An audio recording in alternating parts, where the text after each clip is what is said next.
More lawsuits are being filed against the makers of metal-on-metal hip implants after complaints emerged of metal poisoning from the devices. Now, full disclosure, as you know, we handled the first set of DePuy cases that came out. We were actually involved in leadership, took discovery in that case. We settled that first round of cases. But what we learned was startling, actually. What we learned was that there's a cobalt. When you rub metal on metal in the human body, synergistically you create chemicals, or there's already cobalt in the metal, but synergistically those chemicals are very toxic, and they move through your system. They move systemically through every organ system, and there's no difference than a heavy metal poisoning. To some degree, this is even worse. We found neurological diseases because, as you might imagine, it affects the neurological system. You found issues with heart. You found anytime if you just go look at the classic symptoms of heavy metal poisoning, you'd find all of them here. And in the documents, the first go around on the documents, it was very evident they knew about it. They talked about it. They had doctors saying, "Hey, I have these people that are presenting with classic symptoms of metal poisoning." And when they would open the patient up, the area around the implants sometimes was necrotic. It was the damage was such that it actually damaged the tissue all around the joint, the hip joint, and that's a massive joint. But the necrosis was a huge problem, obviously, for the tissue around. And then the biggest problem was you really couldn't fix it. In other words, there was so much damage in the area where the hip joint was connecting up to where the implant was, you just couldn't fix it because so much damage had occurred around the connective tissue. What's your take on this story? Well, you know, these hip implants, these DePuy ASRs, they'd actually been voluntarily recalled many years ago.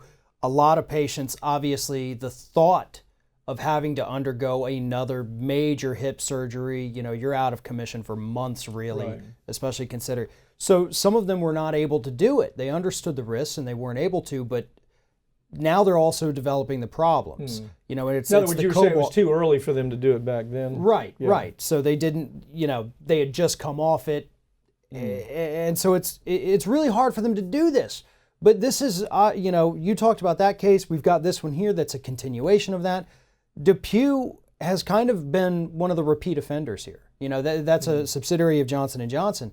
You know, we've seen it with a lot of their products, not all of them, but a lot. You almost kind of get the sense. When you see a Johnson & Johnson product, I mean, it sounds like a real overstatement, but it's not. These are cases I've handled 35 years, just nothing but pharmaceutical cases, medical device cases. But there's kind of a joke in the industry when you see J&J involved with a lawsuit and somebody saying there's a problem. Most of the time there is. And, you know, now, of course, now it's just not pharmaceuticals. It's devices, it's talc, and my God, it goes on forever. Wow. The problems that this company's having. I don't know how they're going to weather all of this, to be honest with you. But this is a real case. And people now, because there's a latency. Yeah. The implants put in, they you know, you want to hope for the best. A lot of these people said, I want to hope for the best. And to go in and say, I want this removed and replaced, I mean, that is a major surgery. And the older people become, I mean, one of the classic kind of ways that people in the end of their lives, it's typically centered around a broken hip. Right. So it's a major kind of surgery. It's not like I want to just go in and remove this DePuy. It's not that easy, is it? No, because a lot of these people, and this is why they did not do it at the time, either it was too soon after they had just had it put in, or their bodies are no longer in the condition to where they could survive any kind of surgery at all. So they're stuck with it. You know, they didn't necessarily make the choice for this. The doctor told them this is what's best for you. I trust my doctor. I will go through with what you say. But now, you know, I've had it 5 years. We found out it's bad, but I have, you know, late stage cancer now. I can't go through this. I have chronic pneumonia. I couldn't survive going under for this surgery. Yeah, this is an ugly story in a lot of ways too, because this is another deal where Johnson & Johnson, DePuy went out and found these opinion leaders, these doctors that would stand, well-respected orthopods that would write, I'm a believer in this product. And they actually traveled around giving speeches about what a great revolutionary the product this was. All the time that was happening, all the time that Johnson & Johnson had them out doing that, the full time. In DePuy and Johnson & Johnson's own file cabinets, there was discussion about how dangerous this could be because of metallosis. Metallosis relating, of course, to... from just the natural joint itself rubbing against each other, the cobalt and chromium. Yeah, we've got a couple of minutes here. Let's do this. The CBS is facing shareholder lawsuits after the network tried to cover up many, many sexual assault allegations against former chairman and CEO Moonves. But it wasn't just less. There's a lot of them. It was not just less that was involved in this. There was a culture there at CBS, and it just seems to pervade all of these, all these major networks that I suppose they think they're above it all. They're making $1 gazillion a year. They're running a big network, and these sexual predator allegations are outrageous. But one quick way to get to it is to have the shareholders say, you covered this up.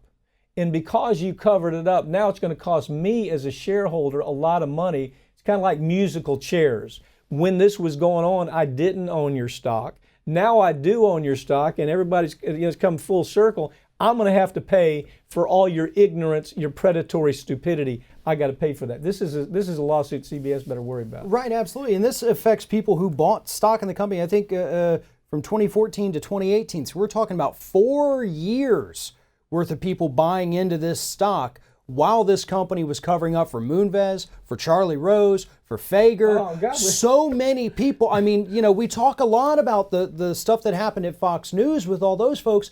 CBS doing the same thing, not getting near as much coverage. CBS reporting on the Fox News story every night. How horrible. How this is terrible. And old Les is out there like predator extraordinaire, bumping into women all over the set. And gets a golden parachute of well over $100 million. Yeah, thanks, Les. You're going to cost it. Shareholders need to get that money back.